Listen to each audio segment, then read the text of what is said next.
Merci de votre fidélité à Géopolis Télévision. Bienvenue dans votre émission Économie et Développement, l'émission qui se consacre à décrypter l'actualité économique du pays ou d'ailleurs.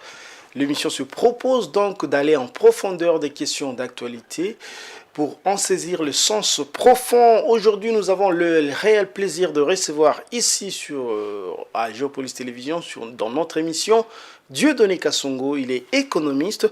Avec lui, nous allons parler de la politique économique de Donald Trump, ou plutôt, nous nous focaliserons sur ses conséquences, les conséquences de cette politique sur l'Afrique et sur le Congo, bien sûr. Bienvenue à tous et bonsoir, Dieudonné Kassongo. Bonsoir, Monsieur Patrick. Merci de répondre à notre invitation. Le plaisir est le mien. Bienvenue dans Économie et Développement. D'abord, pour ceux qui vous regardent à la maison et qui ne vous connaissent peut-être, vous connaissent peut-être pas, comment vous pouvez vous présenter vous-même?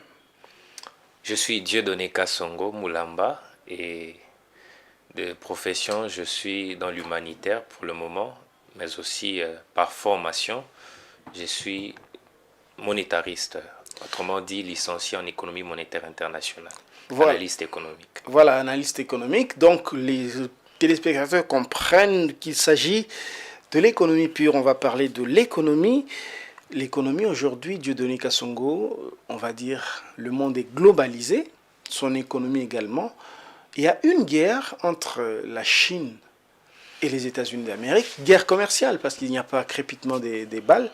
La guerre commerciale, elle se passe au niveau des deux pays, deux grandes puissances. On imagine qu'il y aura des conséquences forcément en Afrique, c'est peut-être positif ou négatif, mais pour vous, l'économiste, quelles pourraient être les conséquences de cette guerre? Sur le principe de l'interdépendance des économies au niveau du monde entier, nous pourrons dire que cette guerre aura bel et bien des conséquences dans le reste du monde entier, mais aussi plus particulièrement en Afrique. Parce que ce ne sont pas seulement deux grandes nations, mais ce sont deux grandes économies qui sont en train de se confronter, de se battre.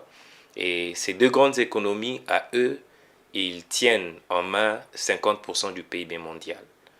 Donc, vous pouvez vous imaginer les conséquences qui peuvent suivre si les deux géants mondiaux se battent. Donc, certainement, nous aurons des conséquences et des retombées suite à cette guerre. Voilà, quel genre de conséquences, par exemple, pour l'Afrique? Parce qu'on imagine que l'Afrique, qui a comme partenaire principal pour la plus grande, on va dire la plupart des pays, la Chine, et que si la Chine aujourd'hui consacre son énergie à combattre avec les États-Unis d'Amérique, forcément les priorités vont changer. On va dire les conséquences seront de quelle nature, par exemple? Je dirais d'abord, premièrement, que nous aurons des conséquences négatives, mais aussi des conséquences positives. Ça peut vous étonner si je parlerai de conséquences positives. En parlant d'abord des conséquences négatives, je dirais que ces deux grandes économies sont constituées de leurs industries. Et la Chine et les États-Unis sont des tenants de l'industrialisation mondiale. Et les deux industries ont pour matière première des produits qui viennent d'Afrique. Parlant de la Chine et parlant des États-Unis. Imaginez-vous, avec les tarifs douaniers et que les Américains n'arrivaient plus à consommer les produits chinois ou n'arrivaient plus à accepter les produits chinois sur leur sol et que les Chinois fassent de même, ça veut dire que les États-Unis font partie des grands consommateurs de l'industrie chinoise. Et s'ils ne consomment plus, l'industrie chinoise n'aura plus besoin de matières premières qui viennent d'Afrique. Donc ça, c'est une première des conséquences. Donc il risque d'avoir baisse de la demande des matières effectivement. premières. Et qui dit baisse, dit forcément baisse des prix. Et vous serez d'accord avec moi que notre plus grand consommateur de nos matières premières, nous avons la Chine. Donc si les Chinois ne demandent plus, comme il est demandé, et comme notre économie, l'économie du Congo, l'économie de l'Afrique, sont dépendantes de matières premières de notre sous-sol, par conséquent, nous serons fouettés.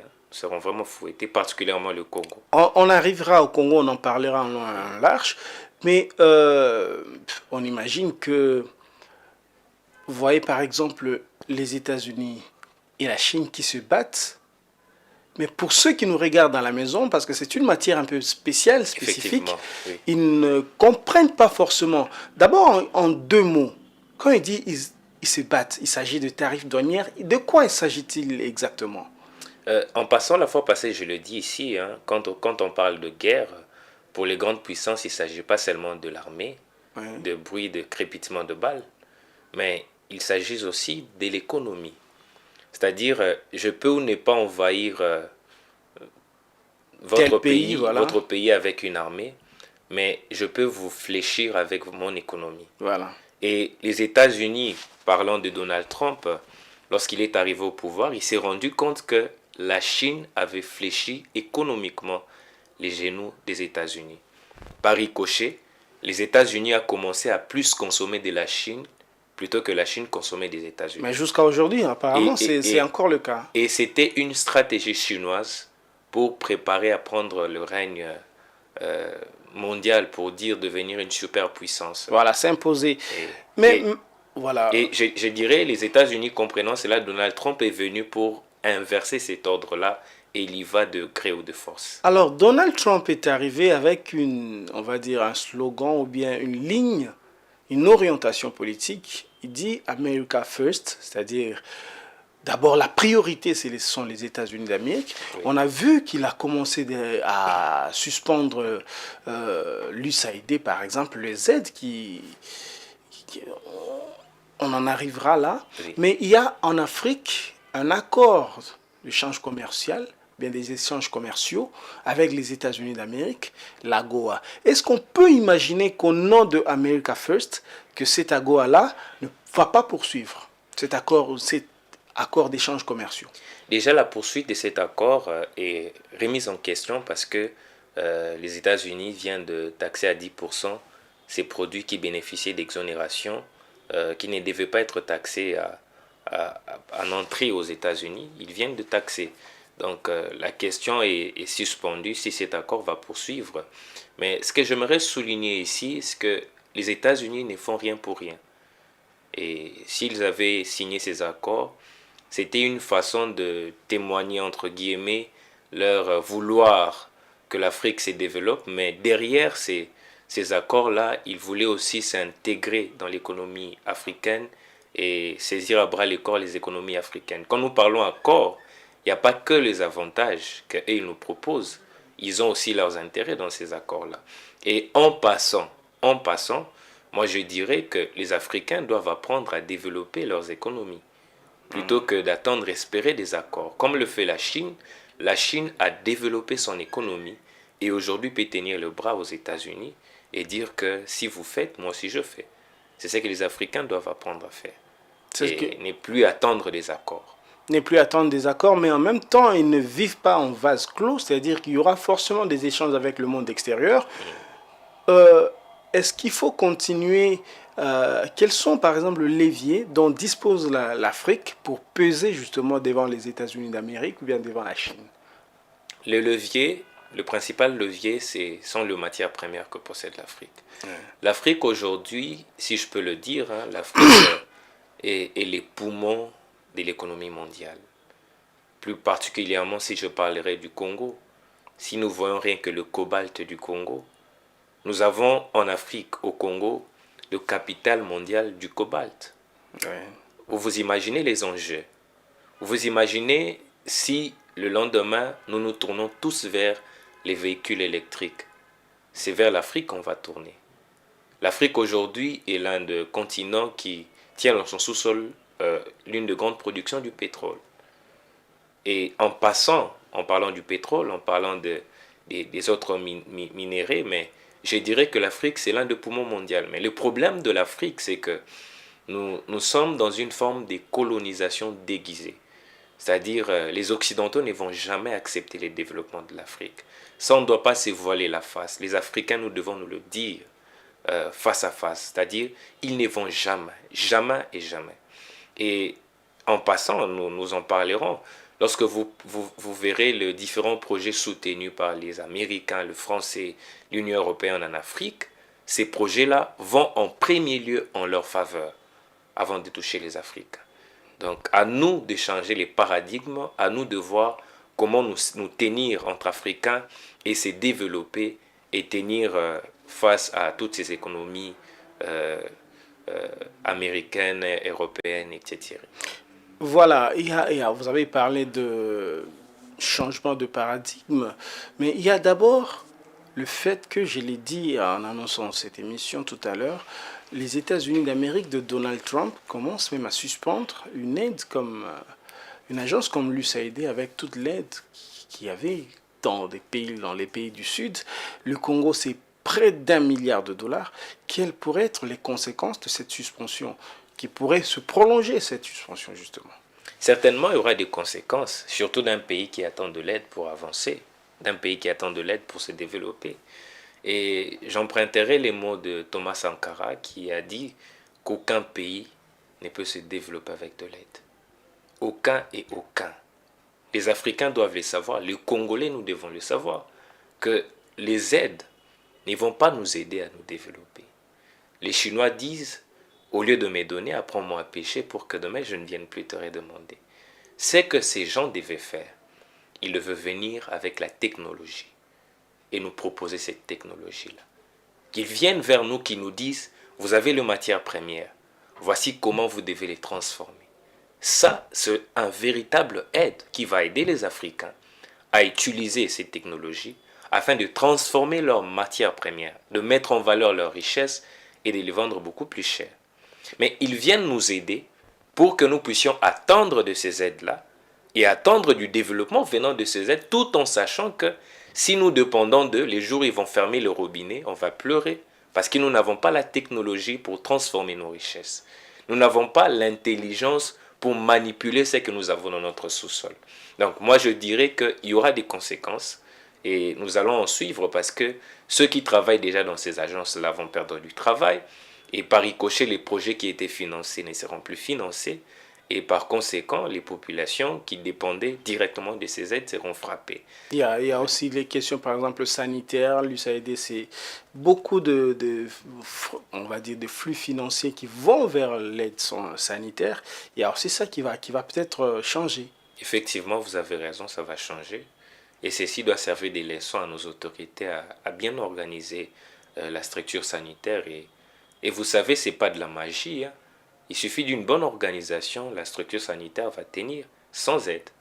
Une très bonne organisation. Mais voilà, vous avez parlé de changement de paradigme, mais l'Afrique, comment elle doit s'y prendre? Parce qu'il ne suffit pas d'avoir les matières premières. Oui. Comment elle doit s'y prendre pour être moins vulnérable au choc extérieur? Parce que je vous donne un exemple.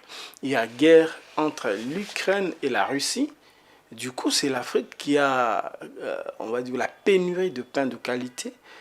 On ne pouvait pas savoir que la farine de fromage pouvait venir de l'Ukraine. Comment l'Afrique doit s'y prendre pour être moins vulnérable au choc extérieur? Moi, j'ai une solution, j'ai une proposition. Cette proposition est celle-ci. Nous devons industrialiser notre économie. Nous devons travailler sur les industries. Nous avons notre sous-sol, nous avons des minéraux. Mais nous devons installer des industries autour de ces minéraux. Installer des industries autour de notre sous-sol. Vous pouvez vous imaginer dans un pays comme le Congo. Nous pouvons importer, permettez, jusqu'aujourd'hui, du maïs, du riz. Alors que nous avons plusieurs milliers de terres arables. Qu'est-ce que les dirigeants en font de ces terres-là? Si on emmenait de machines, si on amenait l'intelligence, on le mettait en place, on ne dépendra plus de l'Ukraine. On va produire ici au Congo. Imaginez-vous si on commençait à produire, parce que du coltan vient au Congo. Si on commençait à produire des smartphones ici au Congo. C'est-à-dire que nous allons commencer à vendre du Made in Congo, de la technologie, du téléphone, de machines, des ordinateurs. Et aujourd'hui, Tesla va commencer à venir acheter de pièces de rechange pour ses voitures ici au Congo. Et cela va booster la production nationale et notre économie va se renforcer. Vous voyez? Donc moi je dirais que nous devons industrialiser l'économie congolaise. Nous devons parler dans le paradigme économique du Congo, au Congo en Afrique, nous devons parler industrie. Ça veut dire comment produire en grande quantité du maïs afin de nourrir les Congolais et afin d'exporter à l'extérieur pour vendre et trouver des richesses. C'est comme ça que les dirigeants du Congo doivent réfléchir. Malheureusement, ils ne pensent pas de cette manière-là. L'autre fois, j'ai donné cet exemple ici. Nous avons des dirigeants tels que lorsqu'il y a une crise, ils pensent seulement à la conjoncture, c'est-à-dire à court terme. Il y a une crise de maïs, il y a une crise de blé, il y a une crise du carburant. Ils pensent à court terme, qu'est-ce que nous devons faire maintenant? Mais ils ne pensent pas à long terme. Et de temps en temps, lorsque nous aurons des crises, on va rebondir sur le même problème, sur le même On aura des réponses conjoncturelles. Effectivement. Voilà. Alors que les problèmes de l'économie congolaise n'est pas d'abord la conjoncture, c'est la structure. Ouais. Nous avons une économie qui n'est pas structurée. Notre économie n'est pas structurée. Ça veut dire, moi je pourrais dire aujourd'hui que, permettez-moi, passez-moi l'expression, nous n'avons pas d'économie. C'est-à-dire, nous avons hérité d'un système économique de la Belgique, un système tel que la Belgique a conçu, c'est-à-dire a bâti l'économie congolaise comme une béquille de la Belgique. Toutes les routes que vous voyez, les grandes routes, les chemins de fer, ce sont des routes qui facilitaient la sortie des minéraux vers l'extérieur. C'est de cette façon qu'ils ont conçu le Congo. Et vous remarquerez, ils n'ont pas fait d'effort de relier les provinces entre elles. La Belgique n'a pas fait cet effort-là. Parce qu'ils ne préparaient pas les Congolais à l'indépendance. Ils nous préparaient à dépendre d'eux et de construire la Belgique avec le minerai du Congo. Et lorsque nous avons eu l'indépendance, ceux qui ont eu l'indépendance, l'une des premières des choses à faire, c'était de structurer l'économie. Quelles sont les richesses que nous avons? Et comment les transformer? Comment les développer? Quels sont les enjeux par rapport à ces richesses que confrontera le pays? Et par rapport à cela, on allait réformer notre système éducatif. Est-ce que ce travail-là a été fait? Ce travail n'a pas été fait. Mais la Belgique, ça fait plus de 60 ans que le Congo est indépendant. On ne peut pas continuer à blâmer la Belgique pendant que nous avons, la RDC a eu des dirigeants, a encore des dirigeants. Est-ce qu'il faut continuer toujours à pointer du doigt l'ancienne puissance coloniale? C'est pourquoi je parle, on doit changer le paradigme. Le paradigme doit changer de telle enseigne que ceux qui vont venir, ils doivent se rendre compte qu'ils ont des défis à relever. Le défi de relever notre économie, de structurer notre économie, de nous sortir de la dépendance. Ça veut dire que l'économie congolaise est asphyxiée. L'économie congolaise est comme un enfant qui a avalé une bulle qui est coincée dans sa gorge. C'est-à-dire c'est une économie, même si nous avons 50 présidents de bonne volonté, si la structure n'est pas touchée, nous n'aurons pas de développement et nous n'aurons pas de changement. Et le paradigme doit changer. Nous devons industrialiser. Des genres de projets comme Bukangalonzo, si on avait ces genres de projets dans 10 provinces dans la République, ces genres de projets-là dans 10 provinces, le Congo ne mourra plus de faim. On ne va plus importer du maïs et du riz. Parce que nous aurons 10 provinces qui auront la capacité de nourrir toute la République avec le maïs et du sémoule. Nous avons à Goma une grande production, si je peux le dire. Nous avons l'élevage à Goma qui est vraiment en pimpant. Moi, je suis arrivé à Goma, je vous dis, j'ai acheté 2 litres de lait naturel à 6 000 francs, à 2 $. 2 litres de lait naturel, sans être transformé. Imaginez-vous si on installait une industrie laitière à Goma. Cette industrie-là sera en mesure de nourrir tous les Congos, voire même les vendre à l'extérieur. Si on installait l'industrie des chips, parce que nous avons des pommes de terre à Gogo, à Goma, cette industrie va commencer à ramener des chips à l'extérieur.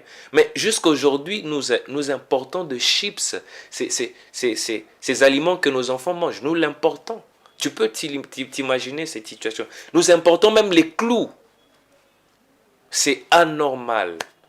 Et notre économie, elle est dépendante. Donc nous devons changer le paradigme. Par ceci, je viens rappeler à nos autorités que nous devons passer au changement du paradigme de notre économie. Parlons industrialisation. Nous avons X richesses, comment apporter de l'industrie afin de multiplier notre production, de mettre en valeur nos richesses. Voilà, mais vous avez parlé de production, qui dit production, dit consommation. Or, les pays africains, à commencer par le Congo et ses provinces, par exemple, ont très peu d'échanges entre eux. Je parle des pays. Alors, il y en a qui pensent que la défense est due au fait qu'il y a un manque d'infrastructures routières. Est-ce que c'est ça la clé? Je dirais oui et non. Oui, dans la mesure où la production est mise en valeur. Non, dans la mesure où la production n'est pas mise en valeur. Je vais vous donner une image. Imaginez-vous qu'on arrive à relier toutes les provinces. Ouais. Qu'est-ce que Kinshasa va donner au Congo central? Et qu'est-ce que le Congo central va donner à Kinshasa? Qu'est-ce que Kinshasa va donner au Kasaï? Qu'est-ce que le Kasaï va donner à Kinshasa? C'est de cette façon que nous devons réfléchir. Oui, nous devons relier. Mais lorsque nous allons relier, les échanges seront de quelle valeur?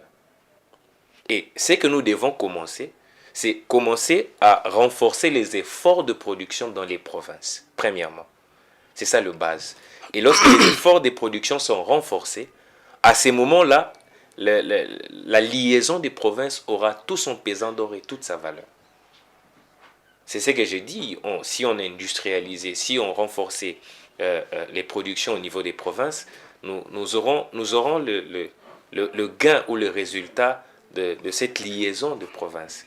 Donc, on doit commencer en amont par le renfort de production au niveau des provinces et en aval, relier les provinces. Donc, c'est pourquoi je dis oui et non. Voilà, donc mesdames et messieurs, merci. Si vous venez de nous rejoindre, bienvenue. Nous sommes ici sur Géopolis Télévision et nous parlons développement et économie. Dans l'émission Économie et Développement, nous avons le réel plaisir de recevoir Dieudonné Kassongo qui est économiste. Nous parlons de l'économie d'ici et d'ailleurs. Voici à présent la rubrique Économie d'ici, éco d'ici et d'ailleurs. Éco d'ici et d'ailleurs s'ouvre avec cette information, la BAD change de tête. Le Mauritanien Sidi Ould Tah a été élu président de la Banque africaine de développement. Il succède au Nigérian Akinwumi Adesina. Les conseils de gouverneurs de la BAD, composés notamment de ministres des Finances et de gouverneurs de banques centrales, étaient réunis depuis jeudi matin 29 mai pour procéder au vote. Le Mauritanien Sidi Ould Tah a été élu président de la Banque africaine de développement ce jeudi 29 mai à Abidjan en Côte d'Ivoire, rapporte la correspondante de RFI à Abidjan, Bineta Diane. À la mi-journée, l'ancien ministre de l'économie mauritanien qui dirige la Banque arabe pour le développement économique en Afrique était en tête de suffrage après le second tour de vote. Il était suivi de près par le candidat zambien Samuel Mahimbo. 2 candidats étaient déjà éliminés de la course. Après s'être rapproché du Niger, la Russie convoite l'uranium extrait par le français Orano. Moscou entend profiter de l'espace laissé vacant par la France, devenu indésirable depuis la junte du général Abdulrahman Tiani a pris le pouvoir en juillet 2023. C'était son 2e séjour en Russie en 6 mois. Mardi 20 mai, le commissaire-colonel Ousmar Abarchi, le ministre de Mines du Niger, a visité les pavillons de l'atome à Moscou, vaste bâtiment dédié à la technologie nucléaire russe.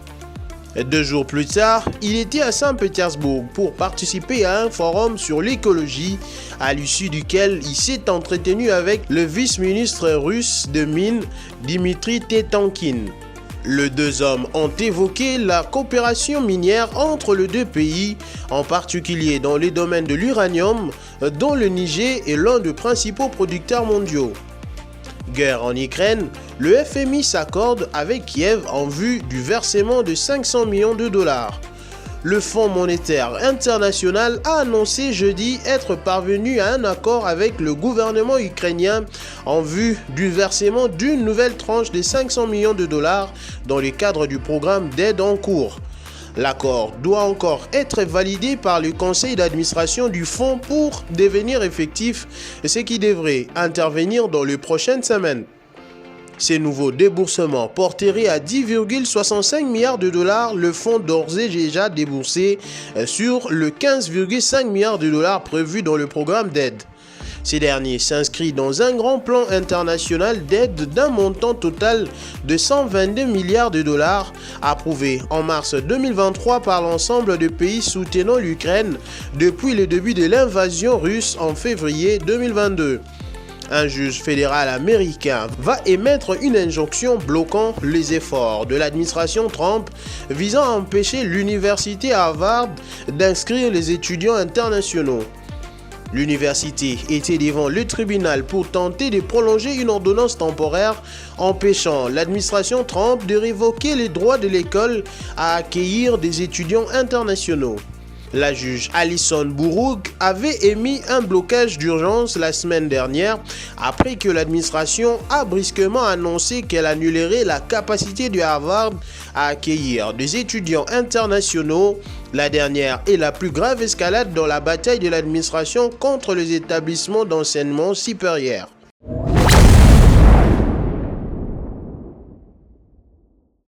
Retour sur ce plateau, je le disais, nous sommes dans Économie et Développement, nous recevons Dieudonné Kassongo. Dieudonné Kassongo, c'est vrai qu'on a brossé un petit peu la question du Congo, mais je voudrais qu'on en parle un peu autrement. Le Congo, on a vu, parce qu'on parle de la politique américaine, la politique économique américaine de Donald Trump, l'Amérique de Donald Trump, ses conséquences sur l'Afrique et le Congo. On a bien vu qu'en l'espace de quelques 4 mois, 2 présidents, 2 chefs d'État américains se sont intéressés au Congo.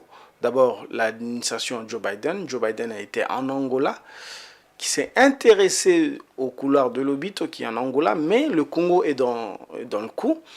On a bien vu aussi que Donald Trump, bien que le projet soit venu du Congo, il s'intéresse au projet et il a besoin des minerais, on va dire minerais stratégiques. Est-ce que le Congo peut, en ce moment-là, profiter pour peser dans la géopolitique, dans la géostratégie mondiale? Je dirais oui, c'est un moment crucial. Ça veut dire c'est ce moment que traverse la République, c'est un moment crucial parce que c'est un moment qui est en train de faire monter les enchères de nos minéraux. Dans quelle mesure nous avons la Chine qui avait déjà une mainmise sur nos ressources minières, et vous le savez, vous serez d'accord avec moi, et les États-Unis avaient perdu cette mainmise-là. Et il s'est rendu compte que la Chine est en train de prendre de la vitesse sur les minéraux du Congo, qui sont des minéraux stratégiques, et il est revenu, il s'est réveillé, il s'est ressaisi. C'est ainsi qu'il est revenu avec ces couloirs des Lobito. Moi, je dirais d'abord que ces couloirs des Lobito ne va d'abord pas nous profiter. C'est un moyen ou un mécanisme qu'ils veulent mettre en place pour accélérer la sortie de minéraux vers l'Occident. Donc, ils veulent faciliter. Alors, c'est un moment crucial pour nous de faire monter les enchères pour dire vous avez besoin de nos minéraux, voici les conditions, voici ce que vous devez d'abord faire en amont, et par conséquent, on vous donne. Si vous ne le faites pas, on ne vous donne pas. La crainte est que le chef de l'État, le président Tshisekedi ou celui qui viendra après lui, c'est lui qui dira, qui traitera de cette manière-là, il risquera d'être éjecté par les Occidentaux, et vous savez la suite. Donc il faut du courage pour nos autorités de dire aux Américains et aux Chinois, venez produire ici. Vous avez besoin de nos minéraux, apportez vos industries, vos entreprises ici, venez transformer localement.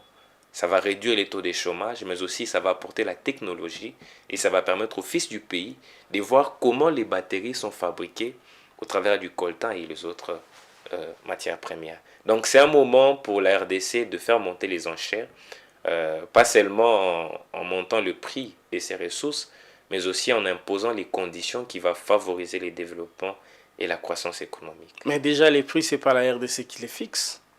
Il peut aussi fixer le prix. Non, mais on va dire l'architecture du commerce des minéraux fait que les prix sont fixés ailleurs. La RDC peut fixer le prix parce que c'est lui qui est le plus grand offrant de minéraux.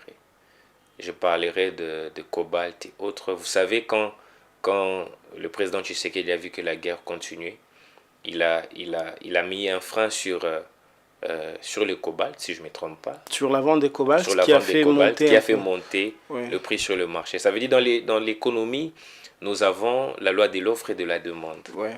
C'est-à-dire, lorsque la demande elle est élevée et l'offre elle est basse, la matière qui est demandée va coûter plus cher.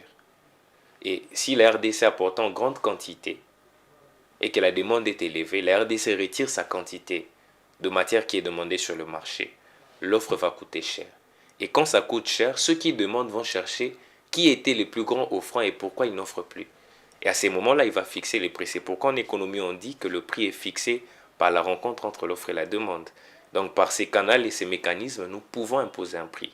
Mais il y en a qui disent que, entre-temps, les Occidentaux ne sont pas bêtes, ils sont en train de chercher des solutions de réchange et que finalement, le cobalt, d'ici quelques années, va être un minerai comme un autre. On en trouvera peut-être une alternative ailleurs. Et en attendant que ces solutions ne sont pas trouvées, nous, on va utiliser le cobalt comme une arme afin de développer notre économie. Dieudonné Kassongo, nous vous gardons encore sur le plateau, chers téléspectateurs. Nous allons faire un tour maintenant dans les publications où on parle aussi économie. Voici à présent la rubrique Revue de presse.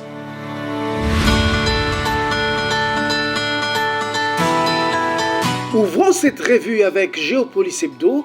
Le tri-hebdomadaire disserte sur le secteur minier avec cette question: Mine RDC, une croissance en trompe-l'œil. La République démocratique du Congo annonce la mise en place d'une politique de diversification de son économie.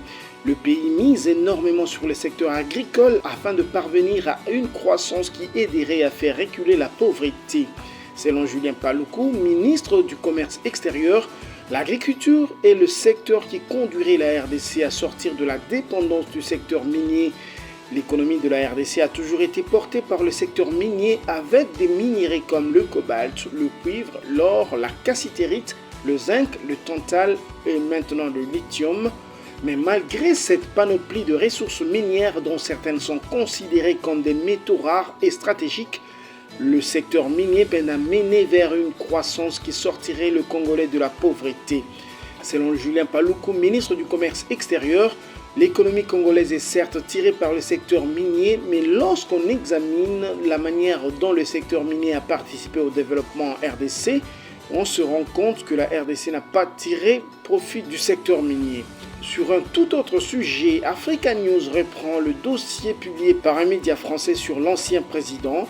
Le tabloïd titre Kabila, messieurs 25%. Mediapart fait des révélations sur les présumés circuits économico-financiers de l'ex-président. Messieurs 25%, l'emprise de Kabila sur l'économie congolaise. Des nouvelles révélations dévoilent les participations cachées de l'ex-président Joseph Kabila dans plusieurs grandes entreprises congolaises avec l'aide de la femme d'affaires italienne Fortuna Ciapparone. Pendant les 18 ans de règne de la dynastie Kabila, la RDC s'est imposée comme un épicentre du chaos, de la corruption et de l'impunité. Transparence internationale l'a classé systématiquement parmi les pays les plus corrompus au monde, juste derrière des États en faillite comme la Corée du Nord, le Burundi et la Somalie. Dans ce contexte, il n'est guère surprenant que de nouvelles fuites en ligne fassent récemment surface, dévoilant une affaire choquante de détournement d'actifs, de pillage de caisses publiques et de mépris total pour l'état de droit avec Joseph Kabila au cœur du système. Des documents divulgués récemment montrent Ciapparone expliquant en vidéo de manière détaillée les mécanismes du réseau des sociétés écrans utilisées par Kabila pour dissimuler sa fortune.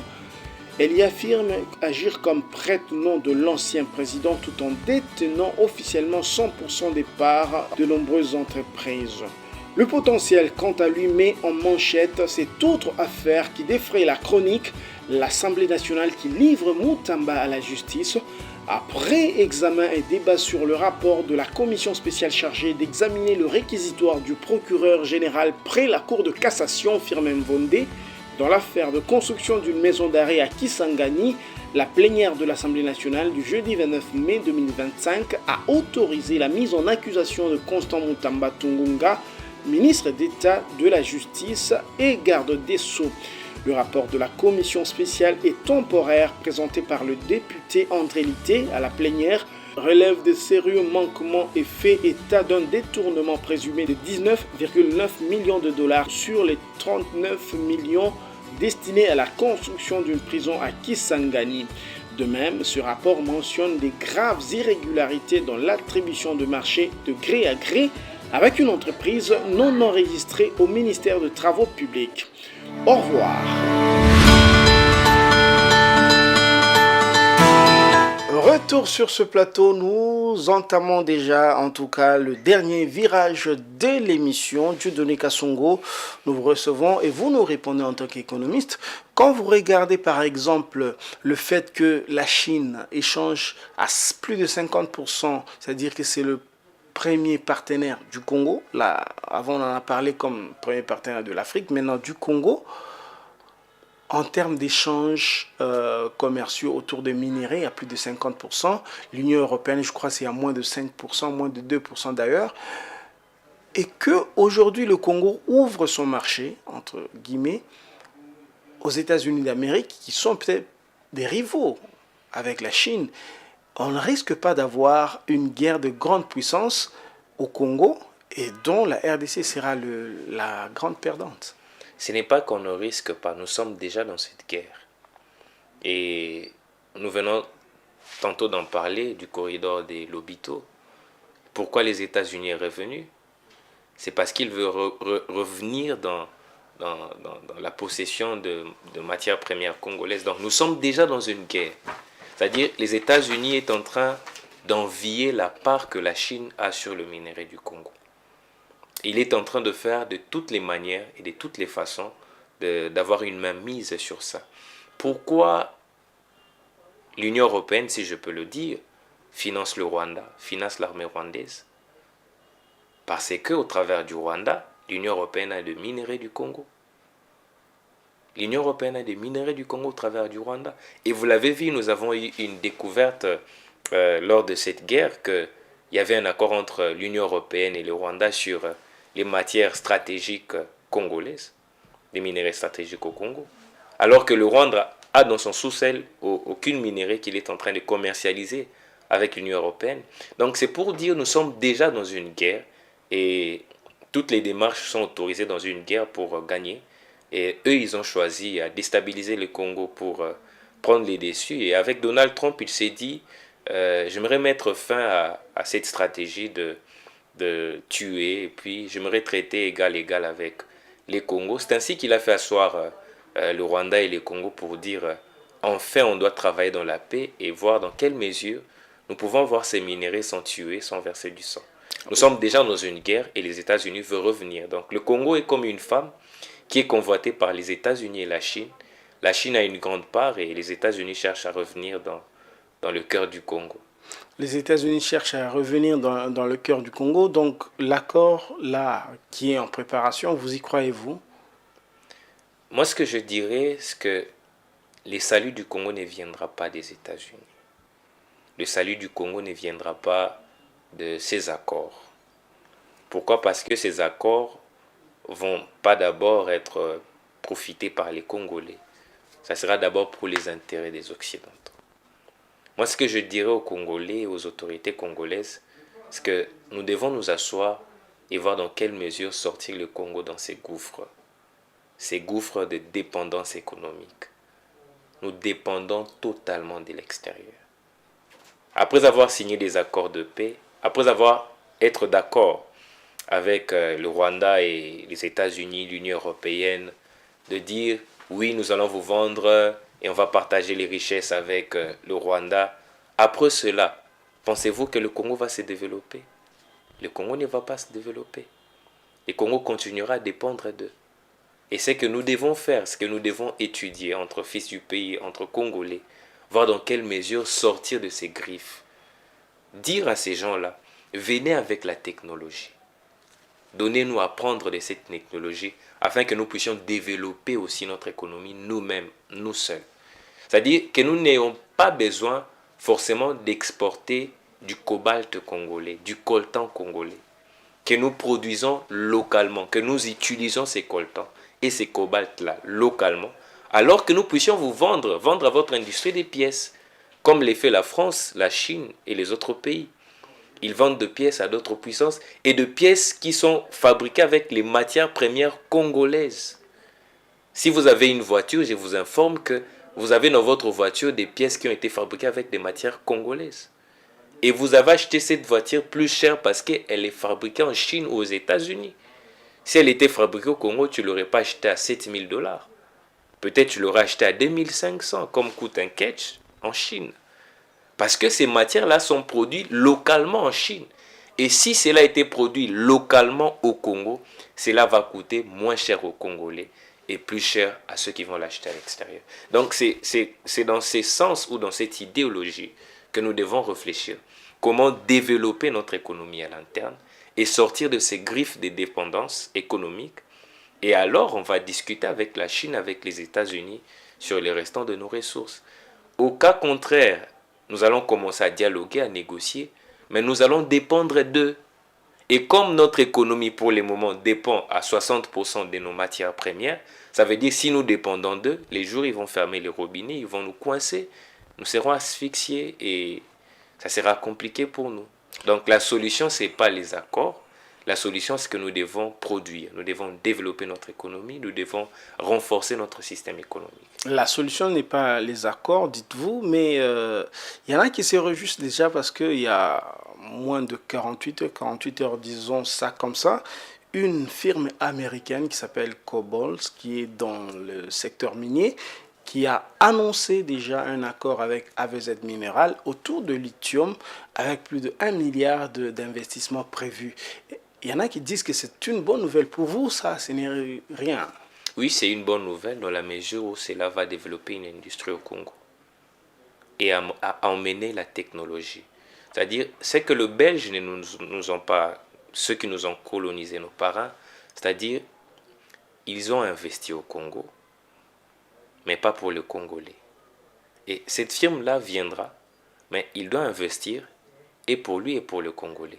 C'est-à-dire cette technologie qu'ils vont emmener, que cette technologie reste pour le Congolais. Et cette industrie-là puisse contribuer au développement économique du Congo. Et non, il vient, je mets l'argent, je mets en place une industrie, et puis je sors vos matières premières du sous-sol, je ramène chez moi aux États-Unis. Non. Et ça, on n'est pas d'accord. C'est-à-dire ceux qui se réjouissent de cela, c'est malheureux. C'est malheureux. Ils viennent prendre les richesses et ils partent dans leur industrie, transformer et venir vous revendre de biens qui vont coûter 10 fois plus cher que vos matières premières. Imaginez-vous mon téléphone, je l'ai acheté à plus de 100 $. Mais le prix du coltan que nous avons vendu à ceux qui ont utilisé ces coltans pour fabriquer ces téléphones a coûté 10 fois moins cher. Donc, si ces gens-là... Il n'y a pas que le coltan dans le téléphone, il y a peut-être une centaine de pièces venues d'une vingtaine de pays. Et nous avons toutes ces matières-là pour le fabriquer ici. Et si on le faisait, ils nous disent, on veut investir. Vous voulez investir dans quoi? Et lorsque vous allez investir, qu'est-ce que les Congolais vont bénéficier? Nous devons bénéficier de la technologie et de l'industrialisation. La technologie, pourquoi? Parce que si vous partez, nous continuerons à les fabriquer. Mais comment le Congo peut bénéficier de l'industrialisation au moment où le pays manque cruellement de l'énergie électrique? Non, bon, ça c'est une question d'organisation. La question énergétique, c'est une question d'organisation. Si dans votre commune et dans votre quartier, vous n'avez pas du courant, c'est pas qu'à Inga, il n'y a pas du courant. Il y en a, mais c'est une question de gestion. C'est une question de gestion. Ceux qui gèrent les différents CVS, les sites de la SNEL, ils gèrent très mal ces sites-là. Et vous serez d'accord avec moi, si vous partez dans les entrepôts de la SNEL, vous trouverez des câbles qui manquent à faire. Mais ces gens-là, pourquoi ils ne viennent pas remplacer les câbles dans le quartier? C'est une question de gestion. Ça veut dire, ici, on ne parle pas d'une question de manque de ressources pour l'électricité, pour l'énergie. Nous avons les ressources, nous avons l'énergie. Si on s'organise, on saura servir toute la ville de Kinshasa, toutes les provinces. Et si notre courant, nous les donnons au Congo-Brazza, si nous les donnons au Rwandais, pourquoi pas servir tous les Congos? Ça, c'est une question d'organisation, à mon avis, à mon humble avis. Très bien, et on va demander la dernière question avant peut-être de refermer cette émission. Il y a quelques années, le président Tshisekedi a parlé de la revanche La revanche du sous-sol. sous-sol, du sol sur le sous-sol, ça veut dire l'agriculture doit prendre la première place à la place de l'extraction minière. Est-ce qu'aujourd'hui ça en prend le chemin ou c'était juste un slogan selon vous? C'est un slogan. C'est un slogan. C'est une volonté exprimée qui a manqué de réalisation. Et si nous ne sommes pas arrivés à réaliser cela, c'est parce qu'on ne se rend pas compte de l'importance de l'agriculture. Les ressources du sous-sol, comme le dit le président, ce sont des ressources épuisables. Oui. Les matières premières que nous avons dans notre sous-sol peuvent s'épuiser un jour. Mais les ressources du sol, parlons de l'agriculture, l'agriculture ne s'épuisera jamais. Il suffit que nous ayons des semences, on va en produire autant de tonnes que nous voulons. Il suffit juste de veiller sur les engrais et les différentes formules à mettre en place. Donc c'est pour dire, c'est un slogan, mais aussi ceux qui sont au pouvoir ne connaissent pas la valeur de l'agriculture. Il y a des pays qui se développent avec l'agriculture. Vous voyez, vous consommez du chocolat, mais c'est du cacao. Et ces cacao-là, c'est produit en Afrique. Voyez-vous? Donc, le maïs que nous mangeons chaque soir, c'est-à-dire, ils ne voient pas la valeur. Les dirigeants congolais ne voient pas plus loin que leur nez. Hein? Ils voient le shawarma, les riz, le semoule. Mais ils ne voient pas que c'est lui qui tient leur ventre, tient aussi sa poche. Chaque soir, on mange du semoule, on mange du riz. Et cela vient du Liban, cela vient de l'Ukraine, de la Russie. Ils tiennent notre poche. Parce que demain, vous aurez besoin de manger. Voyez-vous? Donc, si nous avons notre agriculture entre nos mains, et nous allons tenir notre économie d'une certaine façon parce que on va arriver à nourrir. Nous ne serons plus dans cette dynamique de crise de faim, crise de maïs, crise de semoule, crise du riz. Nous ne serons plus dans ces paradoxes-là, c'est de dire crise, crise, crise. Et même plus loin, si on ne parle pas de l'agriculture, parlons du commerce. Je vais vous défier, citez-moi 10 hôtels, 10 grands hôtels VIP 5 étoiles qui appartiennent aux Congolais. Citez-moi une banque qui appartient à un Congolais, une banque commerciale. Aucune banque n'appartient au Congo. Aucune, je vous le dis. Aucune. Et j'ai vu récemment sur les réseaux sociaux, on parle de Cadeco, c'est une caisse d'épargne. Ce n'est pas une banque. Donc, les Congo n'a aucune banque. Alors que ceux qui vont investir, les Congolais qui veulent s'élancer dans l'entrepreneuriat, qui veulent s'élancer dans l'agriculture pour dire j'ai un projet, j'aimerais travailler sur ces projets-là pour créer de l'emploi, il aura besoin de prendre du crédit.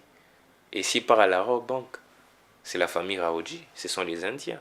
Mais on vous sent un peu négatif en regardant le Congo. Doit-on désespérer du pays, du Congo? Non, je ne suis pas négatif, mais je suis réaliste. C'est-à-dire, je ne fais pas des analyses sur base des espérances qu'on peut développer en l'air. C'est-à-dire, je fais des analyses sur base de réalité. Vous me dites que développement dans 10 ans, 5 ans, mais qu'est-ce que vous avez fait pour développer? Si vous n'avez rien fait, moi je serais négatif. Je vous dirais que ça ne va pas aller même dans 20 ans. Voyez-vous? Et je vous ai dit ici, les accords, ça ne va rien faire. Et les corridors de l'Obito, ce n'est pas pour nous. C'est pour aider, je vais vous dire clairement, ces corridors-là, ces chemins de fer-là, va aider à ce que l'Union européenne, les États-Unis, sortent les minéraux du Congo plus rapidement qu'avant. C'est ça la raison d'être de ces corridors. Voilà, ce sera votre mot de la fin. Je Dieudonné Kasongo. On vous remercie beaucoup. On rappelle que à moi de vous remercier aussi. Voilà, vous êtes économiste. Vous avez parlé, nous nous sommes entretenus autour de la politique économique des États-Unis d'Amérique, la politique économique de Donald Trump, sur l'Afrique et les conséquences sur le Congo. Je pense que vous avez été à la hauteur et nos téléspectateurs, j'espère qu'on a été à la hauteur.